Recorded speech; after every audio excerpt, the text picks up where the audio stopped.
조갑제 TV 시청자 여러분 안녕하십니까.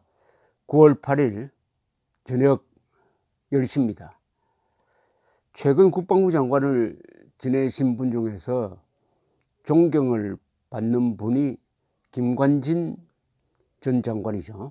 이명박 대통령에서 박근혜 대통령에 걸쳐서 국방부 장관 이어서 안보실장을 했던 분인데, 이분이 육군참모총장, 합참의장, 그리고 국방장관을 쭉 거쳤는데, 이분의 공적 중에서 우리 군이 싸울 줄 아는 군대로 만들었다, 이념 무장이 되는 군대로 만들었다 하는 점에서 높게 평가를 받고 있습니다. 또 개인적인 약점이 없으니까 그분을 감옥에 보내기 위해서 여러 번 영장도 신청하고 일시로 구속되고는 했지만은 다 감옥에 보내는 것은 실패를 했습니다. 아직 재판은 진행 중인데, 이 김관진 장관은 이명박 정부 때 국방장관으로 발탁된 계기가 연평도 포격 이후입니다. 포격 이후에 우리 군이 너무나 피동적이다 하는 반성에서 이것을 바로 세울 수 있는 사람이 누구냐 해가지고 직접 이명박 대통령의 면접을 본 사람이 김관진 장관입니다. 김관진 장관에 대해서는 저는 아주 몇 가지 인상적인 기억이 있습니다. 2011년에 군대가 별도로 이 고등학교 한국사 교과서를 분석을 해가지고, 이런 교과서로 배운 젊은이들이 군대에 들어오면은 무엇을 위해 싸우는지 모르게 된다, 교과서를 고쳐달라고 좋은 건의문을 하나 냈던 기억이 있습니다. 군대가 말하자면 교육부에 대해서 이런 교과서 고쳐달라고 건의를 한 셈인데, 그게 크게 반영되지는 않았습니다만, 나중에 박근혜 정부의 국정 한국사 교과서로의 개혁, 그게 나중에 문재인 정부에 의해서 다시 폐기가 되었습니다만은, 애국심이 있는 젊은이를 키운다는 그 움직임을 군에서 제기했다는 점에서 아주 특징적이었고, 더구나 그 연장선상에서 정훈교육을 매우 강화를 했는데 개념을 아주 정확하게 잡았습니다. 대한민국 바로 알리기, 자유민주주의 바로 알리기, 북한 바로 알리기, 종북 바로 알리기. 이 종북 바로 알리기 교육을 했다고 해서 김관진 장관이 아마 종북 좌익 세력들로부터 욕을 많이 먹고 있는 줄 알고 있습니다. 그렇게 해서 2012년의 각종 여론조사를 보면은 20대가 많이 달라졌다는 것이 그때 표로서 표현되기도 하고 여론조사에 반영이 되었습니다. 20대가 보수화가 되었다. 천안함 연평도 포격이 2010년에 있었는데, 그 연장선상에서 또 군교육을, 정훈교육을 철저히 하니까 20대는 군에 가기 전이거나 군대 가 있거나 군에서 나온 사람입니다. 군대가 아주 중심적인 역할을 하죠. 그때 20대를 잠시 정상적으로 돌려놓을 수 있었다. 그러나 곧 원위치하고 말았습니다. 특히 지금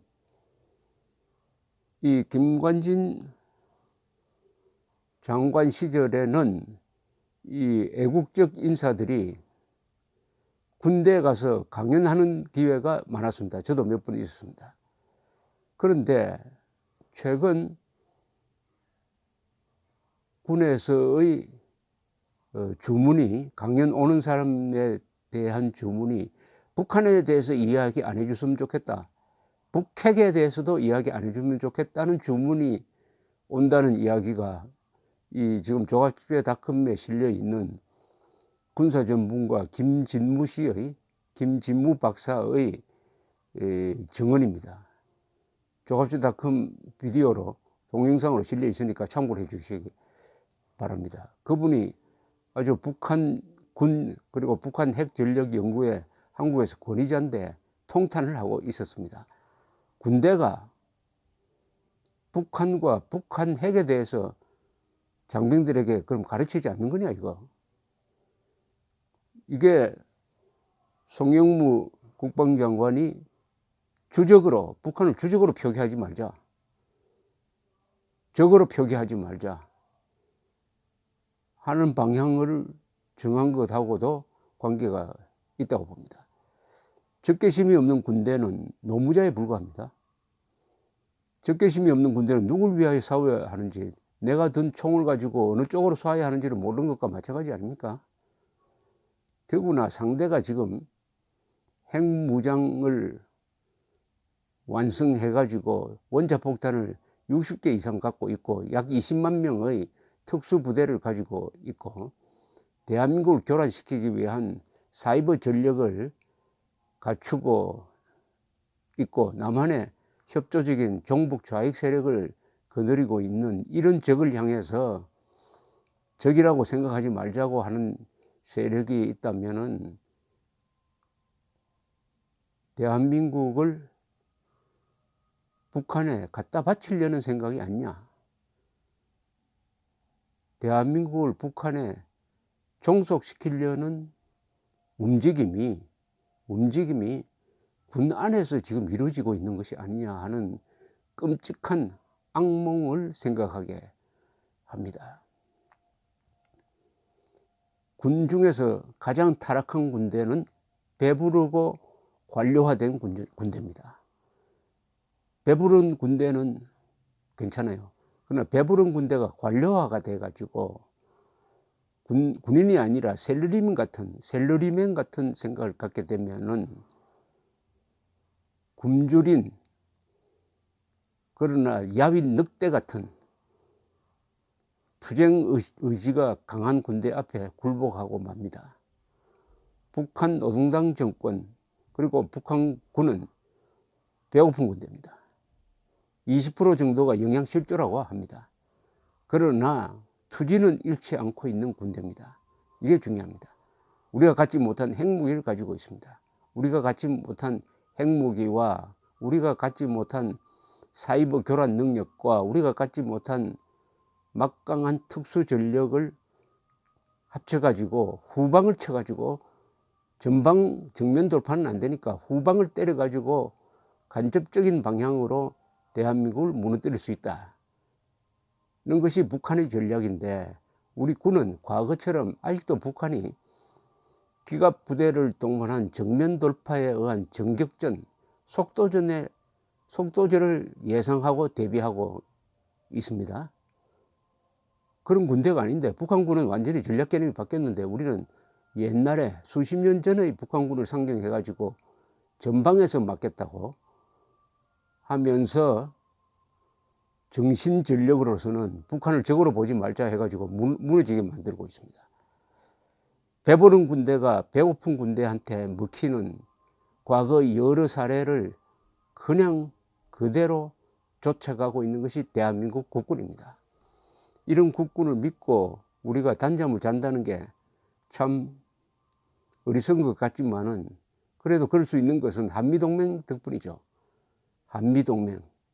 북핵 문제에 대해서는 문재인 정권이 자신의 문제가 아닌 것처럼 방관자적 태도를 취하지만은 주한 미군 사령관, 미국이 자신의 문제로 생각하고 이렇게 고생해가면서 김정은을 상대하고 있는데 우리는 그 뒤에서 비웃고 있고 방해질하고 있습니다.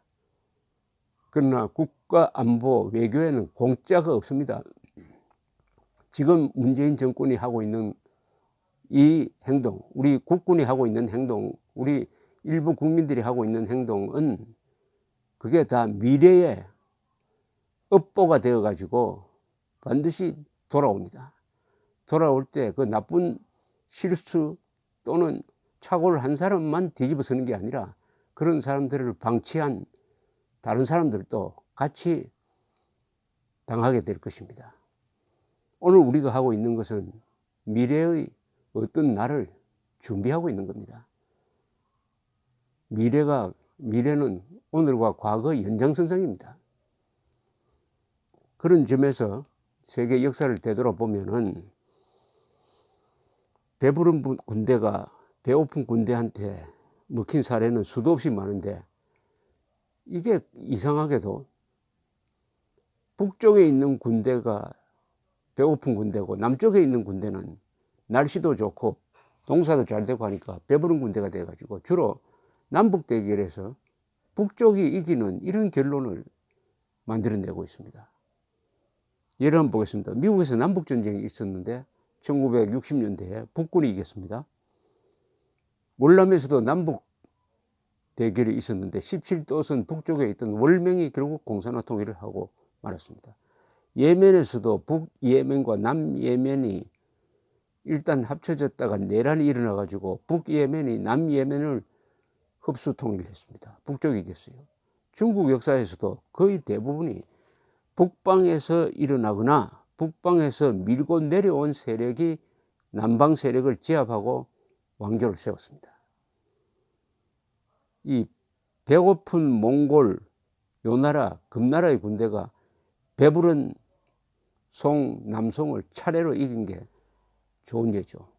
독일에서도 북쪽에 있는 프러시아가 남쪽에 풍요한 삶을 구가하던 바이에른과 오스트리아를 누르고 통일을 했습니다.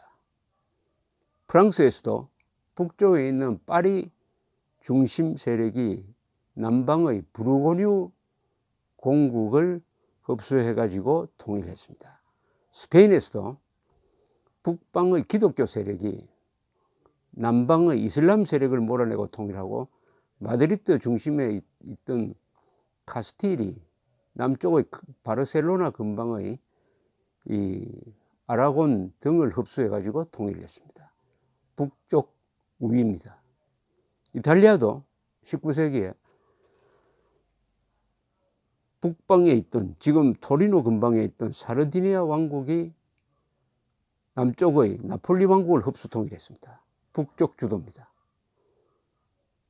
이런 데서 딱 예외가 하나 있어요. 그게 바로 남쪽의 신라가 서쪽의 백제와 북쪽의 고구려를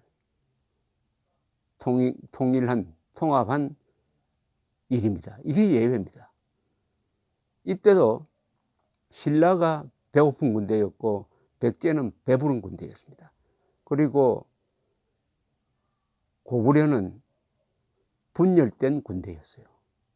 그래서 신라가 내부 단합을 먼저 하고 당나라와 외교 교섭을 통해서 나당 연합을 만들어서 남쪽이 이겼습니다. 이건 세계적인 아주 예외 사항입니다.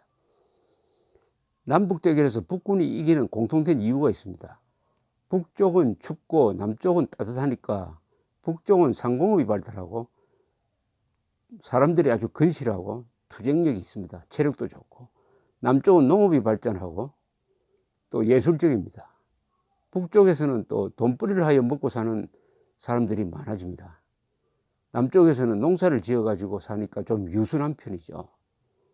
그러나 한반도의 남북 대결에서는 신라가 가난한 나라였습니다. 신라가 작은 나라였어요. 문화도 가장 늦게 발달했습니다. 그러나 내부 단결과 외교 전략으로서 이길 수가 있었습니다. 지금 한국처럼 잘 나가는 나라죠. 현재도 한국은 잘 나가는 나라입니다. 잘 나가는 나라가 갑자기 폭삭망하는 경우도 있습니다. 지금 한국에 사시는 분들은 우리가 뭐 적과 통일 되겠느냐 이렇게 생각하는 분들이 있다면 역사를 겸허하게 봐야 합니다. 불란서 역사를 보면 상당히 많이 도움이 됩니다. 한국의 이 좌우 대결이라든지 한국 사람의 감정적 성향이라든지 이런 걸 보면 불란서 역사에서 배울 게 많습니다. 한국의 역사나 국민성은 프랑스나 잉글랜드하고는 조금 달라요. 프랑스, 이탈리아, 스페인 이쪽하고 좀 피가 좀 뜨거워요. 한국 사람들은. 예, 근데 13세기 1200년대죠. 프랑스의 전성기였습니다. 그 13세기 100년 동안에 프랑스의 국토는 3배로 늘었어요. 필립 아우구스투스 왕은 노르만 왕조가 다스리던 플랜테즈넷 제국의 프랑스 내 영토를 거의 다 흡수했습니다. 프랑스의 라이벌들은 고전하고 있었어요. 독일은 여러 왕국으로 분열되었고 지금의 스페인 땅에서는 아직 이슬람 세력이 남아 있었습니다. 서기 1300년 프랑스 인구는 약 2천만 명이었습니다. 서유럽 인구의 약 3분의 1이 프랑스 왕에게 충성을 맹세한 신민들이었습니다. 이 프랑스에서 건너간 노르만 전사들이 정복한 잉글랜드 인구는 프랑스의 약 4분의 1이었습니다. 당시 파리 인구는 23만 명. 유럽에서는 최대의 기독교 도시가 파리였습니다. 이슬람 세력이 다스리던 스페인의 코르도바가 인구 50만으로 그보다 더 컸습니다. 그러나 기독교 도시는 아니었죠. 파리에서 발전한 고딕 건축은 유럽 전역에 퍼져나가고 있었습니다. 이 시대를 대표하는 성당이 바로 파리에 있는 노트르담 성당입니다. 지었을 때는 유럽에서 가장 컸습니다. 파리 대학은 유럽 지성의 중심이었습니다. 프랑스어는 잉글랜드, 플랑드스, 지금 벨기에입니다. 나폴리, 시실리, 헝가리의 궁정에서 공용어가 되고 있었습니다. 그러니까 14세기가 열렸을 때 유럽 문명의 중심으로서 프랑스의 미래는 경제, 군사, 종교, 예술 등 모든 면에서 창창했습니다. 그러나 어떻게 됐습니까? 그 뒤 150년간 프랑스는 쇠퇴하고 분열되고 수도가 점령당하고 하는 치욕을 겪었습니다. 왜냐? 흑사병, 패스트가 번져가지고 인구의 3분의 1이 죽고 100년 동안 잉글랜드와 전쟁을 했습니다. 특히 이 활을 쏘는 궁수를 발전시킨 잉글랜드 군대는 프랑스 내에 있던 노르만 왕조 시대의 땅을 다시 찾는다는 명분으로 해가지고 침략을 해가지고 병력의 몇 배나 되는 프랑스의 기사군단을 곳곳에서 연전연패시켰습니다. 한때 프랑스 수도가 점령당하고 왕은 포로가 되고 국가로서 존립이 의문시되기도 하였습니다. 그런데 외침을 당하면 사부던 사람들도 서로 뭉쳐야 되는데 불란서는 외침당했는데도 서로 내부 분열을 했습니다. 그나마 잔다르크가 나와가지고 기사회생의 계기를 만들었지만 잔다르크도 나중에 어떻게 됐습니까? 프랑스 사람의 배신으로 붙들려가지고 잉글랜드 진영으로 넘어가서 거기서 이단으로 몰려가지고 화형되고 말았습니다. 왜 이런 일이 일어나느냐 하는 것을 분석한 사람이 있습니다. 이분은 아랍학자예요. 이번 칼둔이라는 아랍학자는 이 북아프리카에서와 중동에서의 전쟁, 국가의 흥망을 분석을 하고 이런 결론을 내렸습니다. 아사비아라는 용어를 만들어냈어요. 아사비아는 단합력을 뜻하는 겁니다. 아사비아.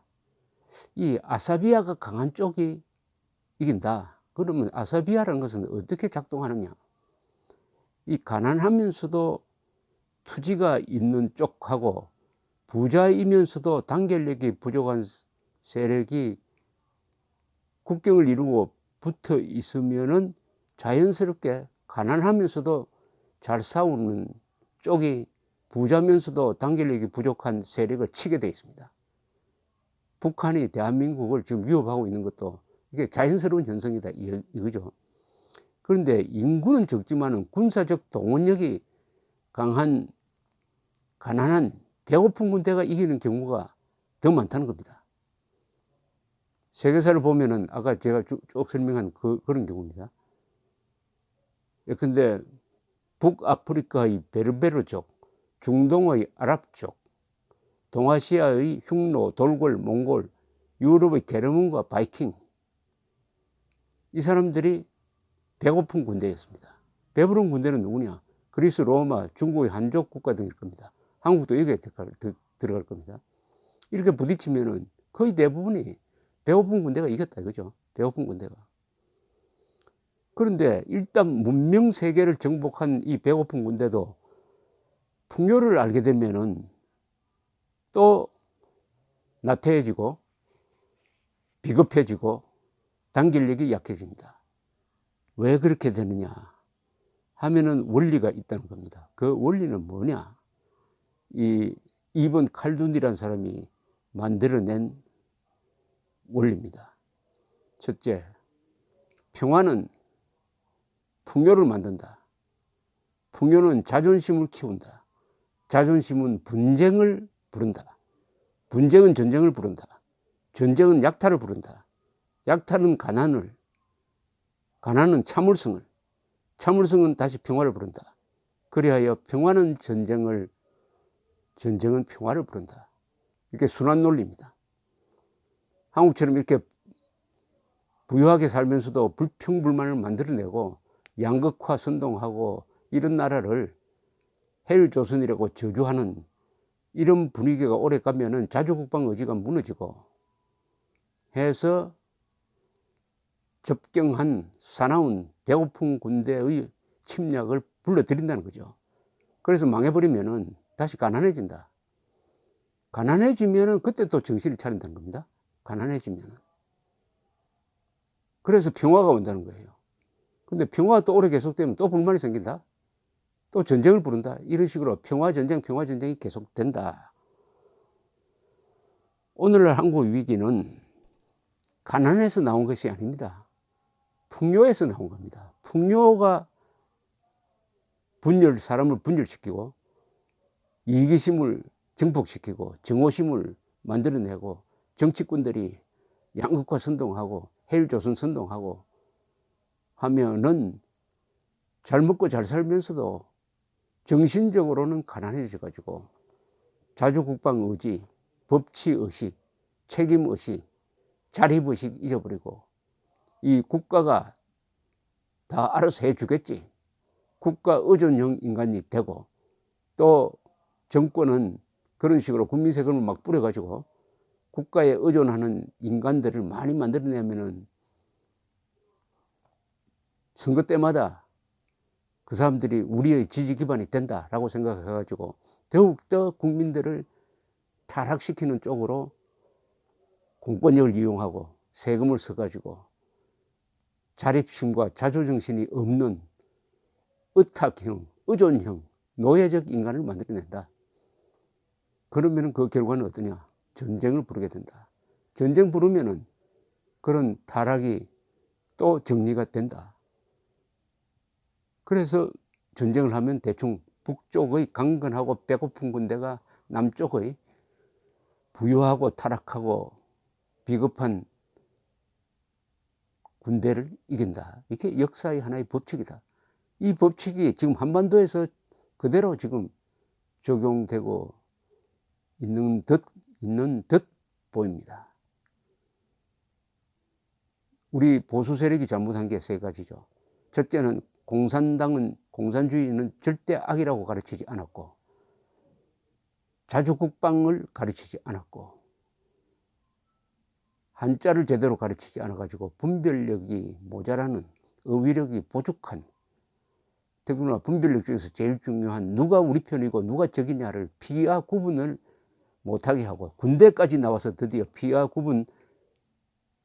식별 능력을 마비시키려고 하니까 이것은 국가적 자살로 가고 있다고 지금 진단하는 것이 과장도 아니고 정확할 것이라고 생각합니다. 감사합니다.